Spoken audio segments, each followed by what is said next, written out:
Chapter 4. The Rabbit Sends in a Little Bill.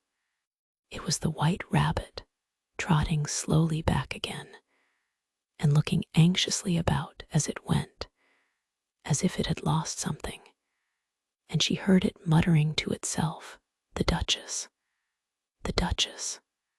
Oh, my dear paws. Oh, my fur and whiskers. She'll get me executed, as sure as ferrets are ferrets. Where can I have dropped them, I wonder?"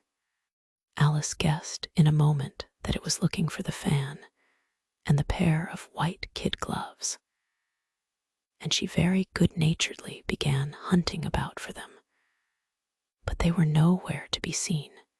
Everything seemed to have changed since her swim in the pool, and the great hall, with the glass table and the little door, had vanished completely.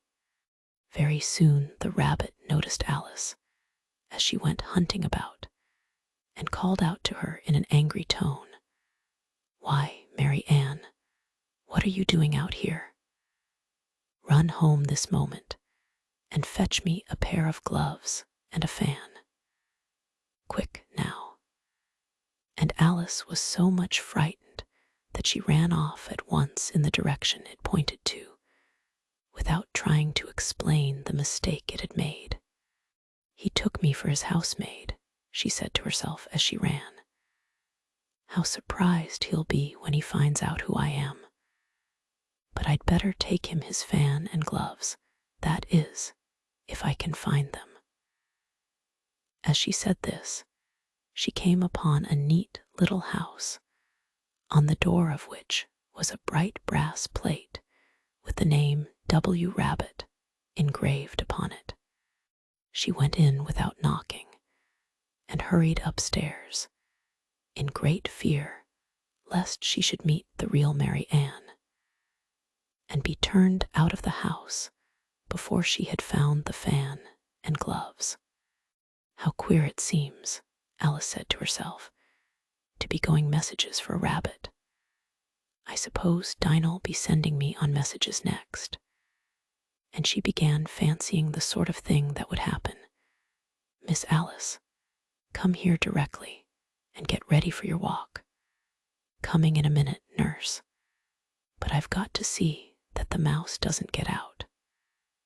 Only I don't think," Alice went on, "that they'd let Dinah stop in the house if it began ordering people about like that." By this time, she had found her way into a tidy little room with a table in the window, and on it, as she had hoped, a fan and 2 or 3 pairs of tiny white kid gloves. She took up the fan and a pair of the gloves, and was just going to leave the room, when her eye fell upon a little bottle that stood near the looking-glass. There was no label this time with the words "Drink ME," but nevertheless she uncorked it and put it to her lips. "I know something interesting is sure to happen," she said to herself, "whenever I eat or drink anything, so I'll just see what this bottle does. I do hope it'll make me grow large again, for really I'm quite tired of being such a tiny little thing." It did so indeed, and much sooner than she had expected. Before she had drunk half the bottle, she found her head pressing against the ceiling, and had to stoop to save her neck from being broken. She hastily put down the bottle, saying to herself, "That's quite enough. I hope I shan't grow any more as it is. I can't get out at the door. I do wish I hadn't drunk quite so much." Alas, it was too late to wish that. She went on growing and growing, and very soon had to kneel down on the floor. In another minute there was not even room for this, and she tried the effect of lying down with one elbow against the door, and the other arm curled round her head. Still she went on growing, and as a last resource, she put one arm out of the window and one foot up the chimney and said to herself, "Now I can do no more, whatever happens. What will become of me?" Luckily for Alice, the little magic bottle had now had its full effect, and she grew no larger. Still, it was very uncomfortable, and as there seemed to be no sort of chance of her ever getting out of the room again, no wonder she felt unhappy. It was much pleasanter at home, thought poor Alice, when one wasn't always growing larger and smaller and being ordered about by mice and rabbits. I almost wish I hadn't gone down that rabbit hole, and yet, it's rather curious, this sort of life. I do wonder what can have happened to me. When I used to read fairy tales, I fancied that kind of thing never happened, and now here I am in the middle of one. There ought to be a book written about me, that there ought. And when I grow up, I'll write one.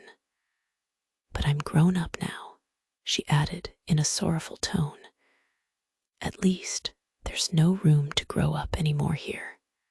But then, thought Alice, shall I never get any older than I am now? That'll be a comfort. One way never to be an old woman, but then always to have lessons to learn. Oh, I shouldn't like that.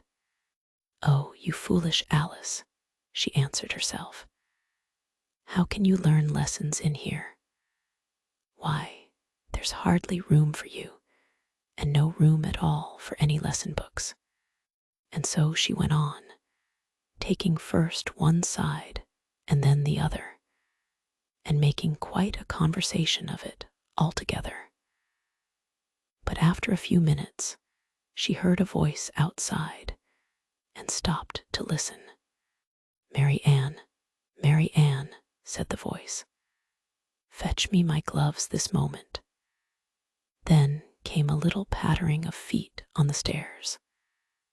Alice knew it was the rabbit coming to look for her, and she trembled till she shook the house, quite forgetting that she was now about 1,000 times as large as the rabbit, and had no reason to be afraid of it.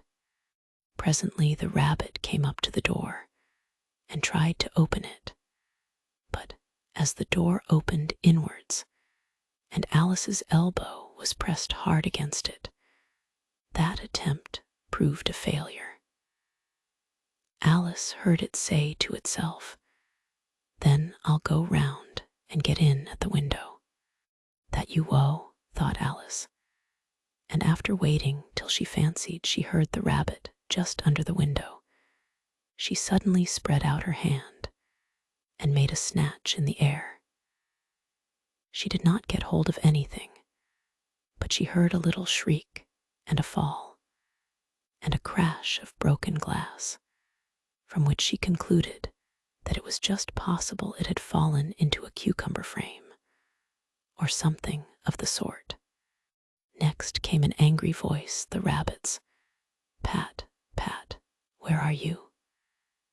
And then a voice she had never heard before, "Sure then I'm here." "Digging for apples, your honor." "Digging for apples, indeed," said the rabbit angrily. "Here, come and help me out of this." Sounds of more broken glass. "Now tell me, Pat, what's that in the window?" "Sure, it's an arm, your honor." He pronounced it a rum. "An arm, you goose. Who ever saw one that size? Why, it fills the whole window." "Sure it does, your honor. But it's an arm for all that." "Well, it's got no business there, at any rate. Go and take it away." There was a long silence after this, and Alice could only hear whispers now and then, such as, "Sure, I don't like it, your honor, at all, at all. Do as I tell you, you coward." And at last she spread out her hand again and made another snatch in the air. This time there were two little shrieks and more sounds of broken glass. What a number of cucumber frames there must be, thought Alice. I wonder what they'll do next. As for pulling me out of the window, I only wish they could. I'm sure I don't want to stay in here any longer. She waited for some time without hearing anything more. At last came a rumbling of little cartwheels, and the sound of a good many voices all talking together. She made out the words, "Where's the other ladder? Why, I hadn't to bring but one. Bill's got the other bill. Fetch it here, lad. Here, put 'em up at this corner. No, tie 'em together first. They don't reach half high enough yet. Oh, they'll do well enough. Don't be particular. Here, Bill. Catch hold of this rope. Will the roof bear? Mind that loose slate. Oh, it's coming down. Heads below." A loud crash. Now, who did that? It was Bill, I fancy. Who's to go down the chimney? Nay, I shan't. You do it. That I won't then. Bill's to go down. Here, Bill. The master says you're to go down the chimney. Oh, so Bill's got to come down the chimney, has he? Said Alice to herself. Shy. They seem to put everything upon Bill. I wouldn't be in Bill's place for a good deal. This fireplace is narrow, to be sure, but I think I can kick a little. She drew her foot as far down the chimney as she could, and waited till she heard a little animal. She couldn't guess of what sort it was, scratching and scrambling about in the chimney close above her. Then, saying to herself, "This is Bill," she gave one sharp kick, and waited to see what would happen next. The first thing she heard was a general chorus of "There goes Bill." Then the rabbit's voice along, "Catch him, you by the hedge." Then silence, and then another confusion of voices. "Hold up his head, Brandy, now, don't choke him. How was it, old fellow? What happened to you? Tell us all about it." Last came a little feeble, squeaking voice. "That's Bill," thought Alice.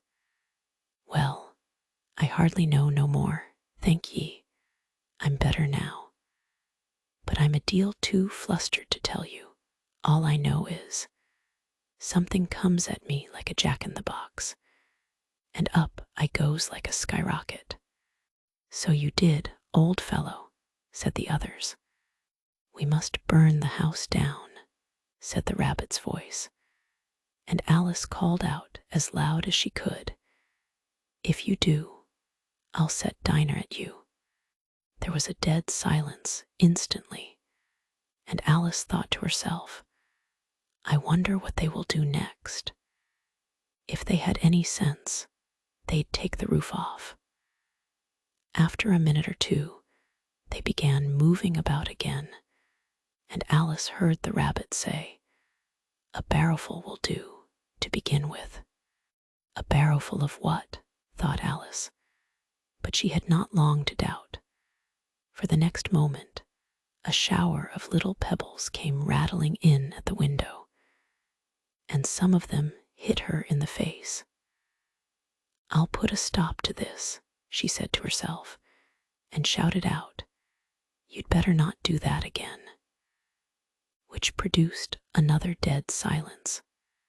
Alice noticed with some surprise that the pebbles were all turning into little cakes as they lay on the floor, and a bright idea came into her head.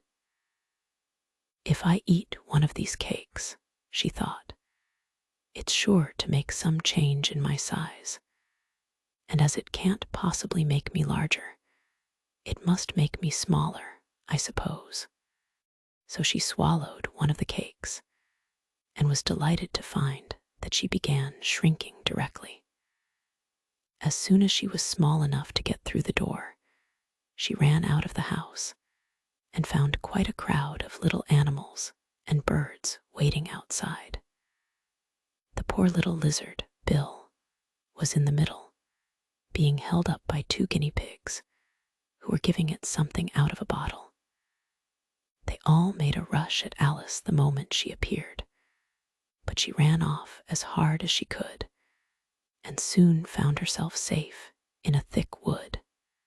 "The first thing I've got to do," said Alice to herself as she wandered about in the wood, "is to grow to my right size again. And the second thing is to find my way into that lovely garden. I think that will be the best plan." It sounded an excellent plan, no doubt, and very neatly and simply arranged. The only difficulty was that she had not the smallest idea how to set about it. And while she was peering about anxiously among the trees, a little sharp bark just over her head made her look up in a great hurry. An enormous puppy was looking down at her with large round eyes and feebly stretching out one paw, trying to touch her. "Poor little thing," said Alice in a coaxing tone, and she tried hard to whistle to it. But she was terribly frightened all the time at the thought that it might be hungry, in which case it would be very likely to eat her up in spite of all her coaxing. Hardly knowing what she did, she picked up a little bit of stick and held it out to the puppy, whereupon the puppy jumped into the air off all its feet at once with a yelp of delight and rushed at the stick and made believe to worry it. Then Alice dodged behind a great thistle to keep herself from being run over, and the moment she appeared on the other side, the puppy made another rush at the stick and tumbled head over heels in its hurry to get hold of it. Then Alice, thinking it was very like having a game of play with a cart horse, and expecting every moment to be trampled under its feet, ran round the thistle again.